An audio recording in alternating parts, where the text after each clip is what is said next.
¿quiénes son realmente los discípulos de Jesús? Buena pregunta, ¿cierto? Porque eso nos lleva también a preguntarnos, ¿somos realmente los discípulos del Señor? ¿Realmente estamos caminando bajo los requerimientos que un maestro le hace a un aprendiz? Porque la palabra discípulo significa aprendiz, alguien que está siguiendo las enseñanzas de un maestro. Para entender un poquito, yo lo coloqué en forma negativa y así lo vamos a mirar en el día de hoy. Entonces, más bien, no digamos quiénes son realmente los discípulos de Jesús, sino quiénes no son discípulos de Jesús. Entonces, sobre esa pregunta trabajemos en esta mañana. ¿Quiénes no son? ¿Quiénes no están siendo discípulos del Señor? Porque no es porque yo asista a una iglesia, usted lo sabe. No es porque yo tome la Biblia en un momento y lea una fracción de ella. No es porque tal vez aparte un tiempo y haga algunas oraciones. Creo que todo el mundo las hace. El Señor Jesús en algunas ocasiones confrontó a las personas con mensajes así. En algunas ocasiones confrontó a sus discípulos. ¿Ustedes son realmente mis discípulos, mis seguidores? Y los puso a pensar como hoy nos está colocando a pensar a nosotros.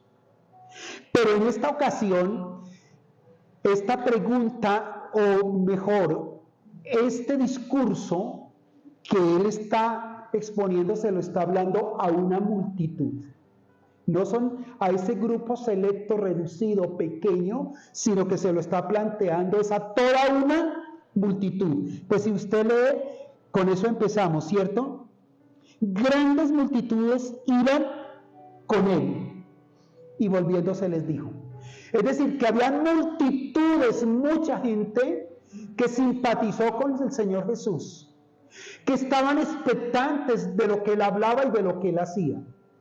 Y que fue tanto el interés que despertó la figura de Jesús y su discurso que muchos empezaron a caminar con él por curiosidad, algunos, otros porque querían conocer de primera mano algo de su pensamiento, de su personalidad, de su liderazgo. Otros empezaron a seguirlo porque, como lo dijeron esta mañana, tal vez él les satisfacía las necesidades de pan, las necesidades físicas. Y entonces él se voltea a esa multitud para hacerles este planteamiento. Hoy, déjeme decirle que hay miles y millones de personas a esta hora, hoy domingo, que están congregados en un lugar como estos. Hay muchas personas en esta hora que están escuchando una prédica, una exposición de la palabra en este momento, y que son miles, millones. Pero ¿cuántos de ellos en realidad están siguiendo a Jesús porque Él es su motivación real, porque Él es su propia vida, porque ellos tomaron la determinación de colgarse en una cruz también como Él lo hizo para seguirlo?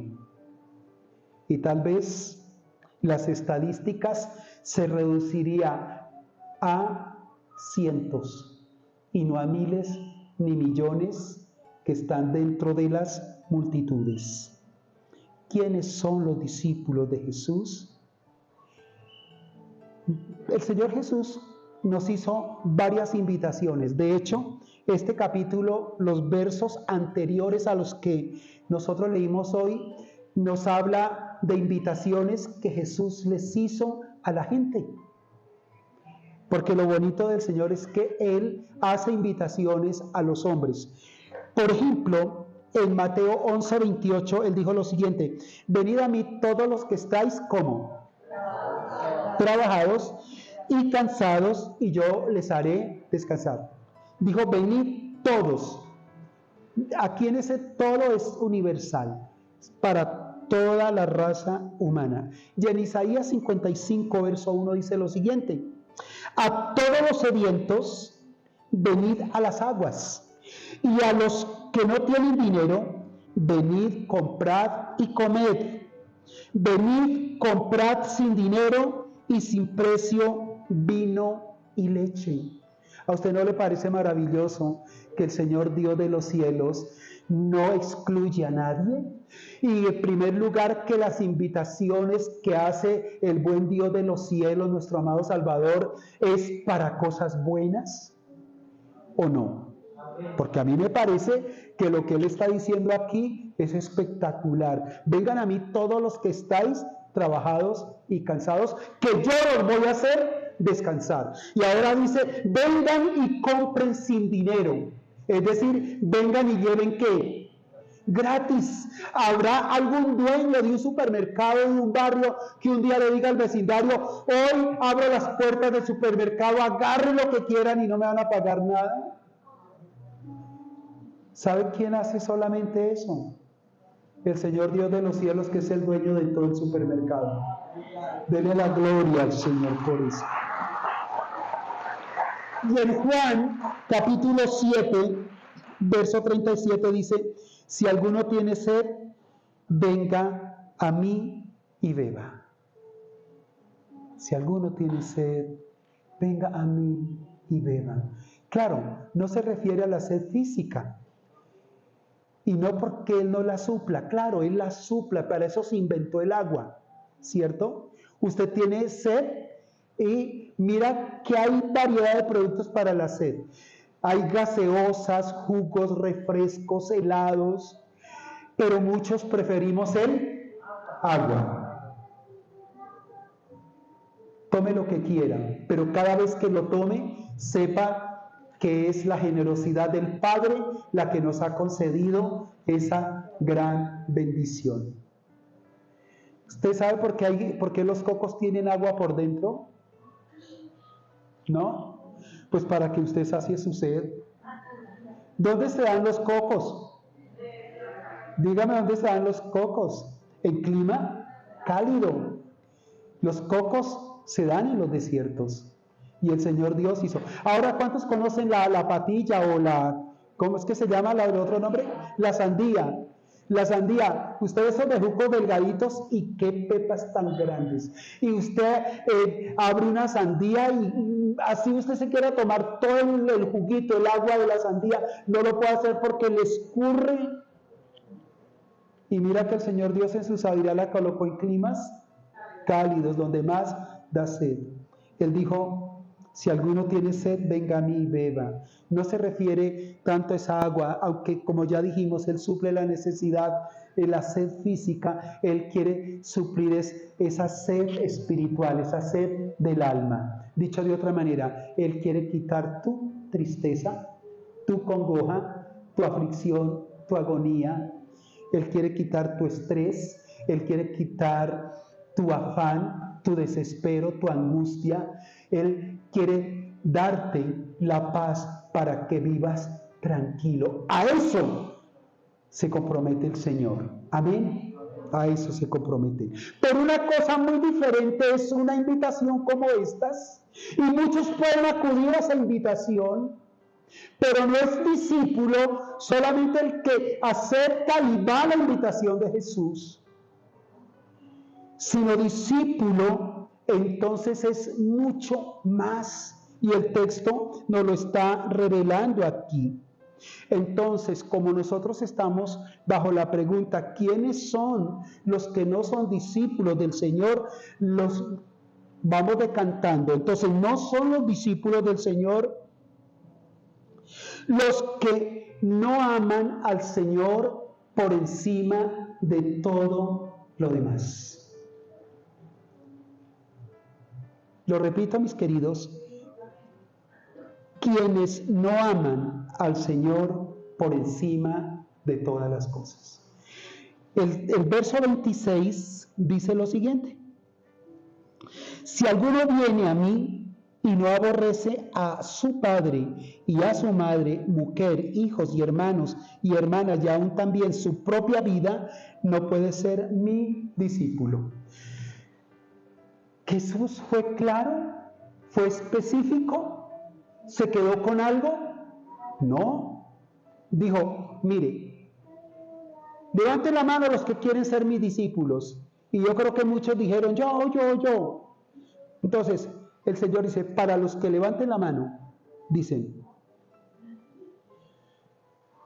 que los que quieren ser sus discípulos tienen que aborrecer a su familia, empezando por sus padres y aborrecer su propia vida.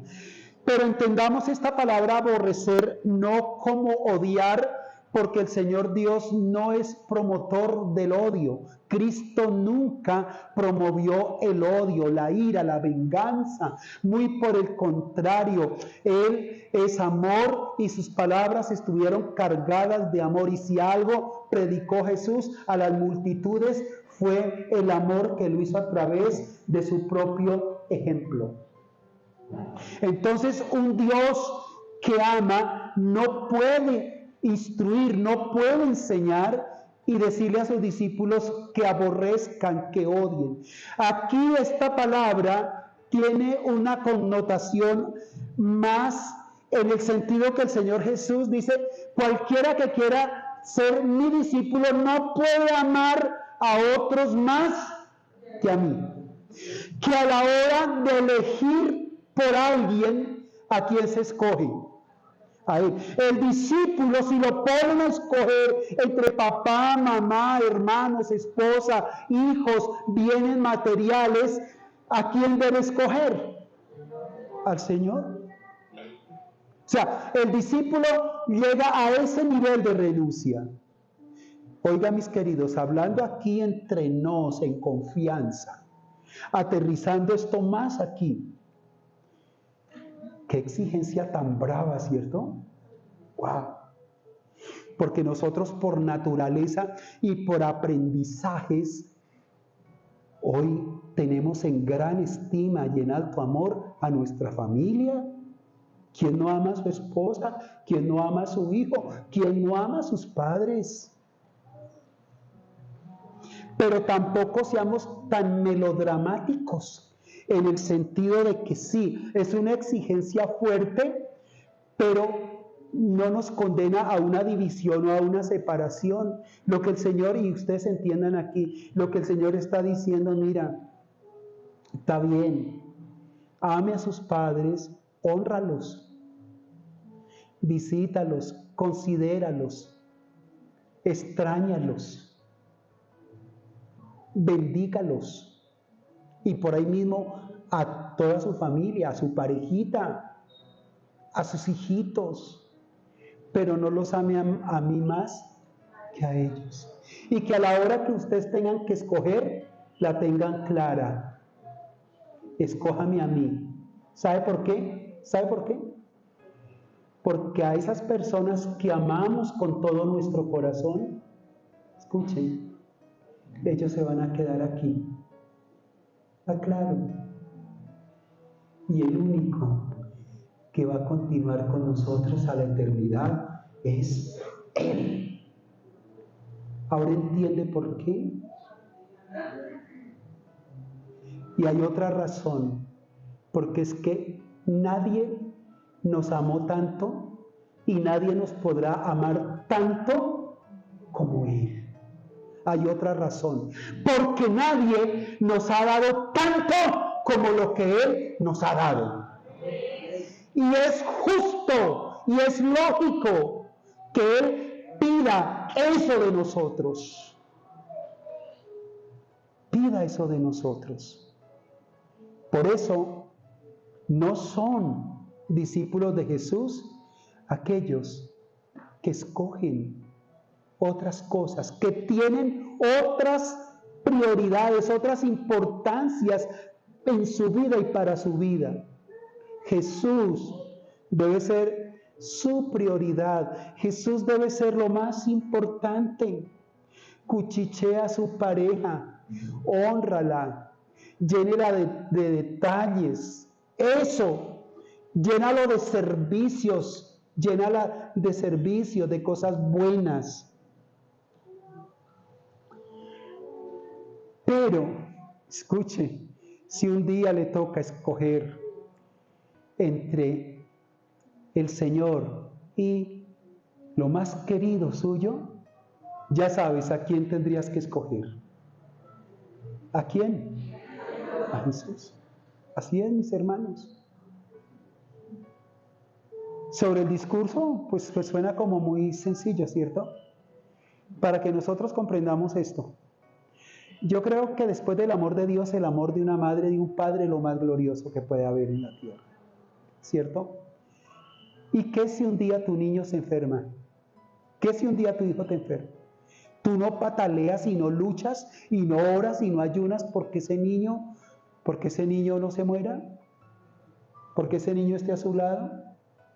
Es lo más natural y es lo más normal que hagamos. Pero ¿cuántos de ustedes están dispuestos en medio de esa batalla que están dando? Decirle, Señor, haz tu voluntad. Tú me lo diste. Si te lo quieres llevar, solamente dame el coraje y el valor para poder enfrentar ese luto tan terrible. Pero en tus manos está. Cuando estamos dispuestos a entregar a lo más querido que yo tengo en esta tierra, someterlo y entregarlo a Él, a que Él haga su voluntad, ese día yo estoy siendo un discípulo del Señor. Antes, no. Yo les he contado acá el testimonio. Cuando Iván tenía 20 días de edad, de nacido, a él lo agarró lo invadió, le dio una crisis de amibiasis muy profunda, tenía amibas por todo el lugar, él se iba a morir. Lo vimos ya más allá que acá. Era nuestro primer hijo y nosotros con Mercedes un día en la iglesia le dije, negra, aquí no hay más que hacer. 5 médicos habíamos visitado. Había tomado muchos medicamentos y él iba de mal en peor. Estaba haciendo deposición pura sangre, coágulos de sangre. Estaba pálido, ese niño ya parecía un cadáver. Y ese domingo le dije, negra, vayamos a la iglesia y se lo vamos a presentar al Señor. Una iglesia muy pequeña, muy humilde. Y nosotros llegamos allí, le comentamos al pastor, le dijimos, pastor, quiero que ore por este niño. Antes de que él muera, queremos entregarlo y dedicarlo al Señor. Y yo le dije, negra, esto que vamos a hacer es muy fuerte, pero hoy no vamos a pelear más para que Iván viva. Hoy vamos a pelear para que Él nos permita entregárselo a Él y que Él haga su poderosa voluntad en nosotros. Y ese día, con lágrimas, Mercedes llorando en ese altar de esa iglesia, y por supuesto, yo también quebrantado, oramos y le entregamos a Iván al Señor. Y ese día sabíamos que nos habíamos desprendido de Él y que nos podíamos quedar. ¿Cómo se le dice a un papá que pierde un hijo? ¿Cierto que no hay nombre? A la mujer que pierde su marido se le llama viuda. A los padres que pierden, a los hijos que pierden a sus padres se le llama huérfanos. ¿Cómo se le llama a un papá que pierde un hijo? No tiene nombre. Y nosotros dijimos, Señor, si eso quisiste que Él viva acá, hoy te lo entregamos.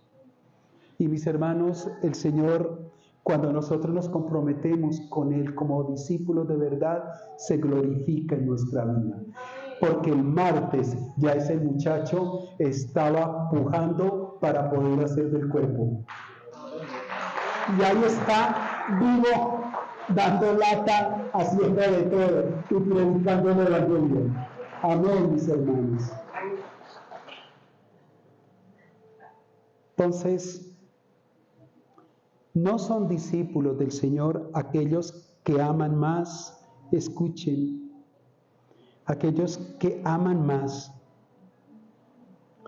la familia, el dinero, la fama, la empresa, algún hobby, alguna afición.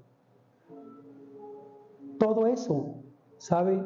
Dios no lo permite, pero nosotros tenemos que hacer distinción y saber que a la hora de elegir me voy con el Señor Jesús. Amén. Los que no renuncian a su propia vida, porque en el verso 27 dice lo siguiente: y el que no lleva su cruz y viene en pos de mí, no puede ser mi discípulo. Y en el verso 26 al final decía: el que ama su propia vida no puede ser mi discípulo. Entonces, aquí hay algo muy claro. El Señor no les dijo a esta multitud, ni le dijo tampoco a sus discípulos: tienen que cargar una cruz. No le dijo: tienen que cargar la cruz. ¿Qué les dijo? Carguen su cruz. Escuchen, cada discípulo debe cargar ¿qué? Su cruz, la suya. Y la cruz del esposo será una cruz muy diferente a la cruz de su esposa. La cruz de un hijo es muy diferente a la cruz de un padre. Es su cruz. Cuando Jesús fue a la cruz, yo quiero decirle que Él ahora tiene todo el derecho de hablarnos de que carguemos nuestra propia cruz, porque yo como maestro no puedo enseñar lo que no sé, ni puedo enseñar lo que no he vivido. El buen maestro enseña lo que sabe y comparte de su experiencia. Así que, mire, escuchen esto. La corona que le pusieron a Jesús no fue una corona de oro incrustada con diamantes y esmeraldas.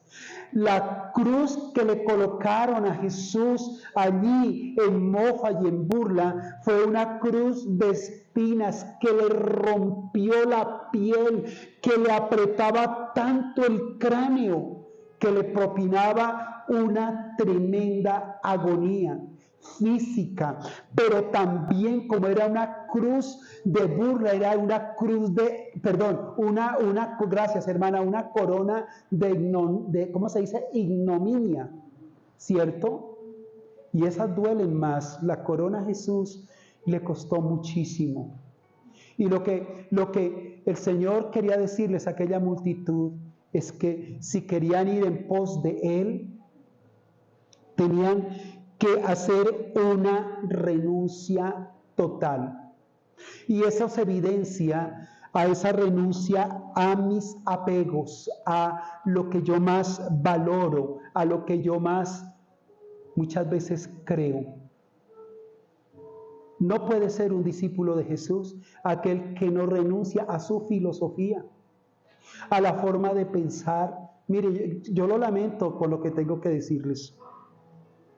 Yo no puedo ser discípulo de Jesús pensando que lo puedo hacer de acuerdo a la concepción o a la opinión que yo tengo acerca de Jesús y de su palabra y de sus mandamientos. Porque entonces me estoy reservando, y lo que está diciendo aquí es que nosotros, para ser discípulos de Jesús, tenemos que hacerlo sin reservas, seguirlo a Él totalmente sin reservas. Y esto a muchos intelectuales les causa escozor, porque ellos no están dispuestos, porque ellos se han hecho una verdad de sus razonamientos, verdad que está con una plataforma falsa, porque la única verdad que existe en el universo es Jesús y su palabra. Es el Señor Jesucristo y su palabra que trajo el pensamiento y la palabra del Padre y la reveló a los hombres a través de Jesús con el precioso evangelio. significa que a la hora de yo guiar mi vida, escuchen, de yo guiar mi vida, de yo vivir mi vida en esta tierra, los años que me quedan, yo no la puedo vivir bajo parámetros de filosofías humanas, de pensamientos humanos, de mis propios pensamientos. Porque yo puedo decir en mi razonamiento, es que eso es así, o el Señor no debería de hacer esto, o no debería de hacer lo otro. No. Hay personas que no obedecen porque dicen, es que eso a mí no me, ¿qué? No me parece. Y el Señor no nos llamó a que nosotros opináramos si era correcto las órdenes que Él nos daba. Él simplemente nos llamó para que nosotros obedezcamos. Y el discípulo del Señor es aquel que camina y se guía en esta tierra bajo las condiciones que el Señor colocó. Entonces, mis queriditos, yo debo de dejar mis pensamientos, dejar mi filosofía por los pensamientos y la filosofía ¿de quién? Del Señor. Yo debo dejar escuchen, mis deseos, mis anhelos y mi propia vida por los anhelos y los deseos de Jesús. Dicho de otra manera, el que quiere ser discípulo de Jesús tiene que ser un esclavo ¿de quién? De Jesús. Y no me puedo reservar nada. Por eso, muchas personas cuando conocen el Evangelio y llegan a Jesús, dejan de una vez el licor, dejan de una vez el adulterio, la infidelidad, el desorden sexual, la avaricia. Se vuelven gente honesta.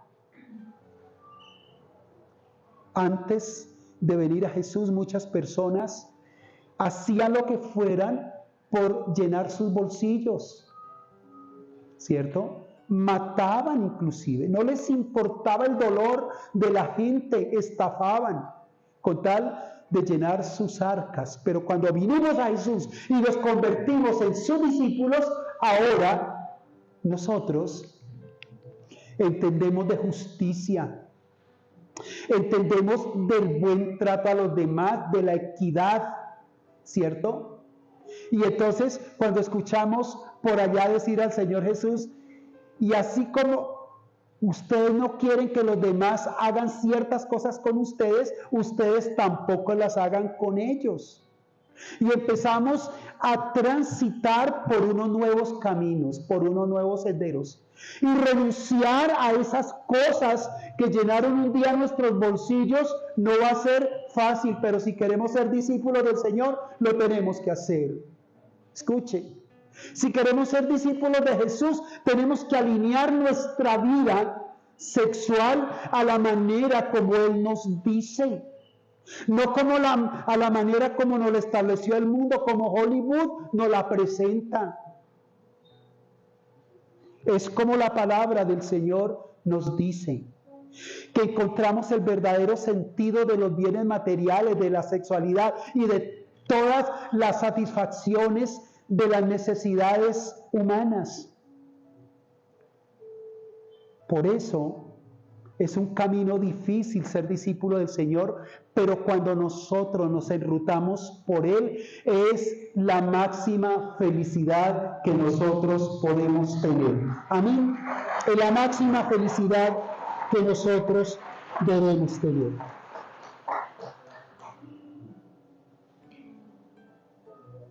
¿Saben, mis hermanos? Hay un texto que yo quiero compartirlo con ustedes. ¿Todavía tenemos algo de tiempo? Sí. Quiero compartirles un texto que está aquí en el Evangelio de Marcos, capítulo 10. Solamente si alguien está tomando apuntes, lo lleva para que lo lea en su casa también. Dice, al salir él, o sea Jesús, para seguir su camino, vino uno corriendo, hincando la rodilla delante de él, le preguntó, Maestro bueno, ¿qué haré para heredar la vida eterna? Jesús le dijo, ¿por qué me llamas bueno? Ninguno hay bueno, sino solo Dios. Los mandamientos sabe, le dijo Jesús: no adulteres, no defraudes, honra a tu padre y a tu madre, no digas falso testimonio. Y entonces, respondiendo, le dijo: Maestro, todo esto lo he guardado desde mi juventud. Entonces Jesús, mirándole con amor, le dijo: una cosa te falta, anda, vende todo lo que tienes y dalo a los pobres, y tendrás tesoros en el cielo, y ven, sígueme, tomando su cruz. Y mira lo que dice el verso 22. Pero él, afligido por estas palabras, se fue triste porque tenía que muchas posesiones. Este hombre no poseía bienes materiales. Los bienes materiales lo tenían poseído a él. Y en la iglesia de hoy, en los creyentes de hoy, hay muchos bienes que los tienen poseídos. Son los recursos que han almacenado lo que les determina el tiempo que deben estar con su familia, el tiempo que deben tener para ir a la iglesia. Y resulta que los bienes materiales que tenemos nos quieren impedir que vayamos a Jesús y que seamos sus verdaderos discípulos. ¿Sabían eso? Por eso hay muchas personas que no se acercan a una iglesia porque dicen: no tengo tiempo, tengo que hacer aquello, lo otro. Y así se la pasan, mis queridos. Hay otros que dicen: es que el partido está tan bueno. Y a propósito de eso, mis queridos, les voy a dar un anuncio así bien anticipado. Porque nosotros aquí tenemos que ser también muy honestos. ¿A cuántos no les gusta el fútbol? No. ¿A cuántos no les gusta? Ok, mire que hay algunos que no les gusta el fútbol. Sí. Y a mí me causa algo como admirable, y es que aquí muchas hermanas les gusta el fútbol también. Ya ellas entienden y ya no le pelean al marido allá con el control. Entonces, mis queriditos, escuchen. Y bueno, si yo cometo algún pecado y alguien va a mirar o a escuchar esto, porque lo vamos a llevar a las redes sociales, esta palabra, pues somos humanos y también somos nacionalistas y amamos a nuestra nación y queremos que a Colombia le vaya bien. Y yo creo que, digamos, todo en su medida y todo en su prioridad. No son discípulos de Jesús aquellos que no calcularon muy bien la invitación de Jesús. Miremos, no voy a leer por tiempo, pero lo que dice a partir del verso 28 es algo así como, el Señor hace como una ilustración acá, como para que entienda la multitud lo que Él está hablando. Y le dice: mire, no hay, o sea, dice, ¿o qué hombre, antes de hacer qué? Una casa, un edificio, no se sienta primero y calcula qué tanto dinero, digamos, debe invertir en esa obra y luego qué tanto dinero tiene? No es que de pronto, cuando ya eche los cimientos, se mande la mano al bolsillo y se dé cuenta que no le alcanza y deja un edificio a medio empezar, para que después la gente se burle de él y diga: mire, como soquete, ¿cierto? Empezó una obra y ni siquiera se dio cuenta que no tenía cómo hacerla. O le dijo: ¿o qué rey, antes de ir a la guerra, no calcula si con el ejército que tiene, con sus 10,000 soldados y sus recursos que tiene, podrá enfrentar a un rey que viene con cuántos? 20,000. Con 20,000 y con mucho más dinero. Dice: ese hombre que se siente y hace ese cálculo, mejor manda mensajeros de paz para el otro que viene. Mire, hoy en día hay muchas personas que ligeramente, movidos por una emoción, movidos por un sentimiento, movidos por una necesidad, le dicen a Jesús: sí, yo quiero ir contigo, yo seguiré tu camino, de aquí en adelante considérame como uno de tus discípulos.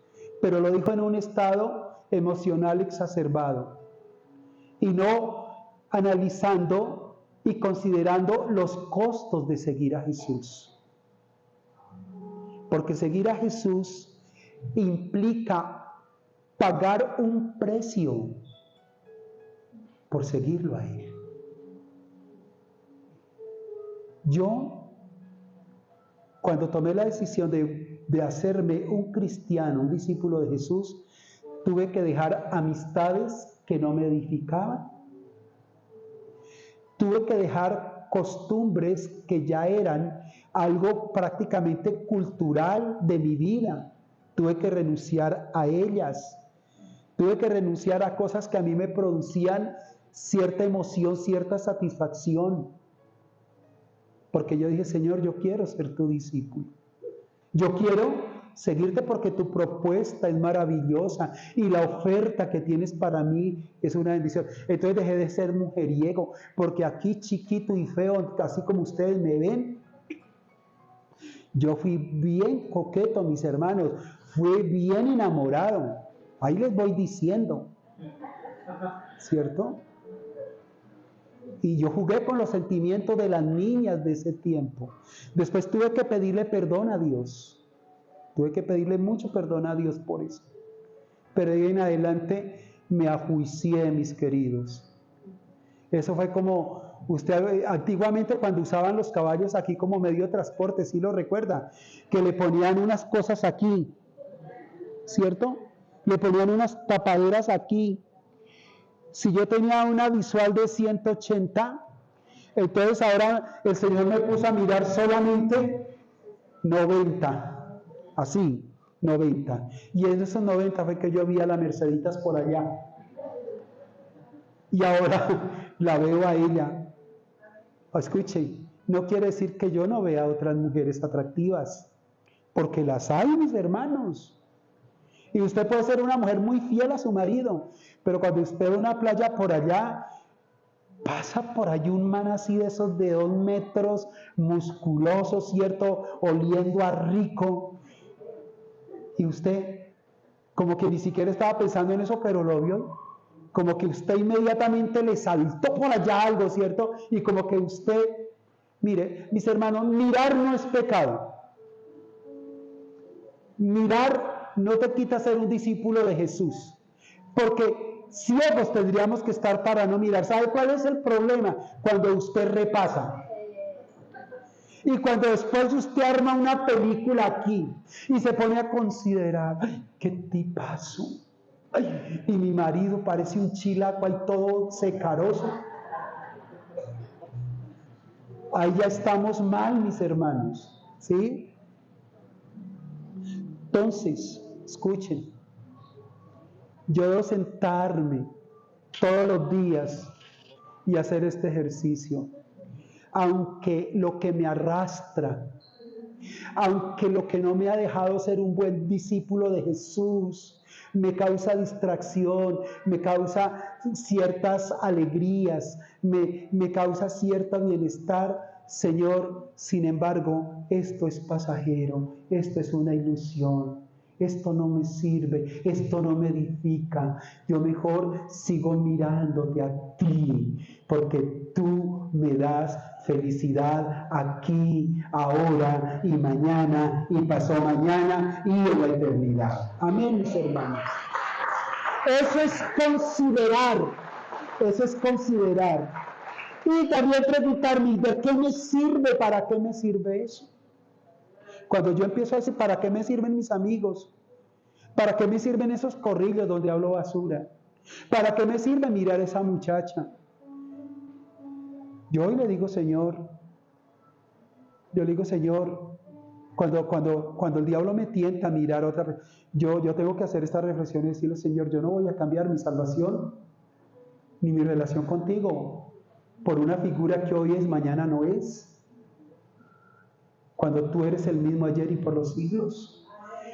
Y después yo digo, Señor, ¿y para qué miro a otra mujer cuando la mujer que tengo a mi lado me ha dado todo, me ha visto envejecer, me ha visto una transformación, una metamorfosis? Era un papichurro, ya me convertí hoy en una caneca, lo que sea, ¿cierto?